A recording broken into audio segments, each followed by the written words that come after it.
When it comes to animal welfare, we as concerned citizens can make a difference by lending our voices and calling our state legislators.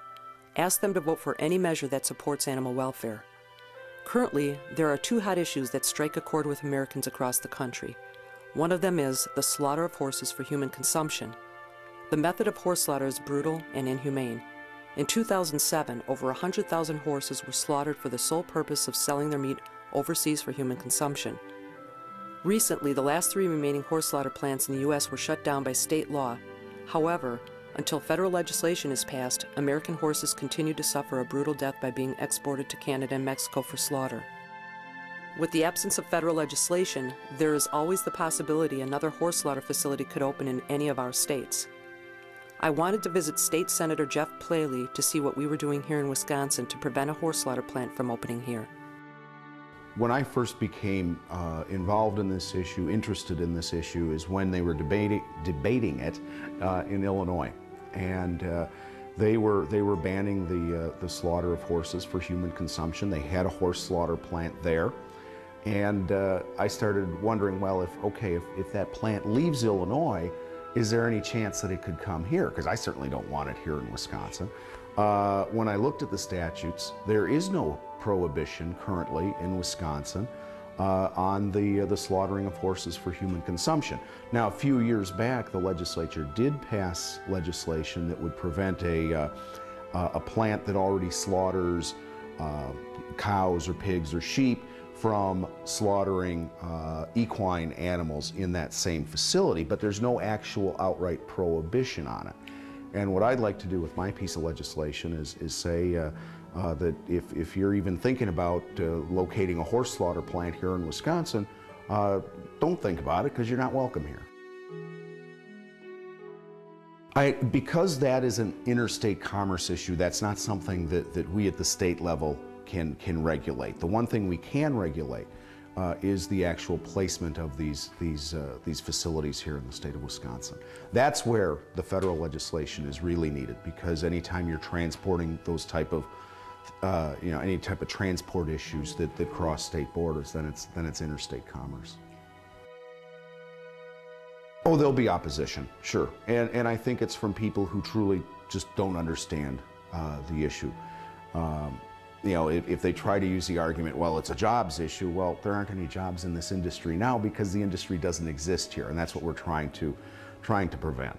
Horses are farm animals, they're companion animals, they're racing animals, they're beautiful animals, they serve many, many wonderful purposes, but food ought not be one of them.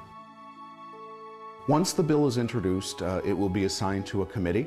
Once it goes to the committee, it would then come to the full Senate and then make the same path in the State Assembly.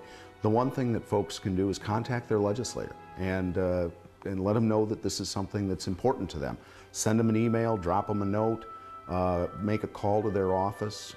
You can go on the state website and find out who your legislator is. It's a very easy system to navigate, but get involved. If it's something that you really care about, let your legislator know that. Because if it's important to an awful lot of people back home, it's going to become important to that specific legislator. When it comes to animal welfare, another hot issue is puppy mills. Today we have Eileen Ribbons of the Wisconsin Puppy Mills Project to educate our viewers on this subject. I'm Eileen Ribbons. I am the Executive Director of the Wisconsin Puppy Mill Project. Our organization was formed in 1999 and formalized in 2004.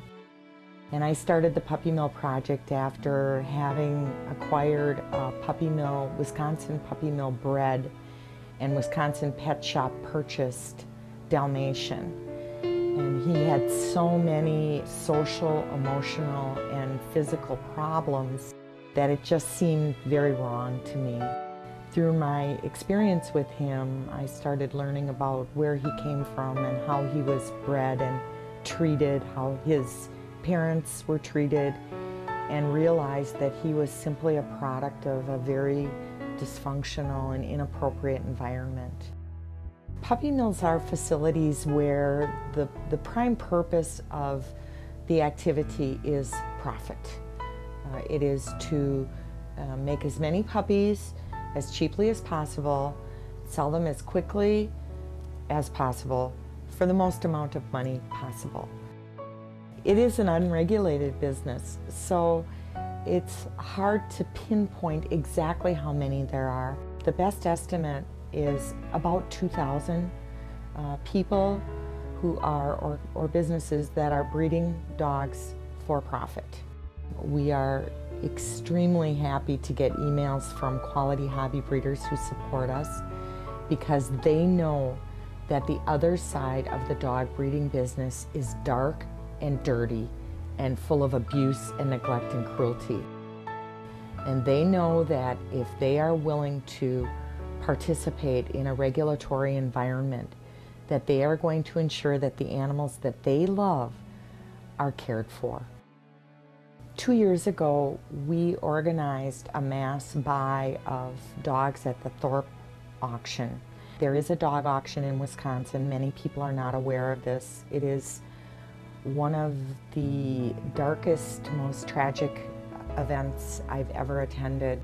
Very heartbreaking to see these animals who have been pulled out of chicken coop cages and then put on the auction block and sold to the highest bidder. We travel around the state and hold roundtable discussions and of course maintain an extensive website. The Wisconsin Puppy Mill Project is very rewarding, also very expensive.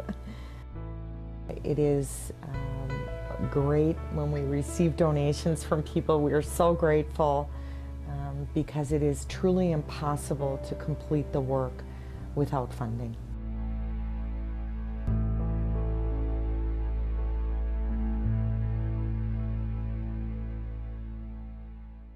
Our loyal companion animals provide us with unconditional love, yet many of them end up abandoned. The lucky ones end up in shelters and rescues with a second chance for a new life. Fortunately, there are people out there willing to give their time, love, and resources to help give back to our animal companions. But the costs for food, shelter, medical, or even transportation to care for these animals can be staggering. Please log on to animalfairycharities.org or call today 262-989-0604 and give something back to those who give so much.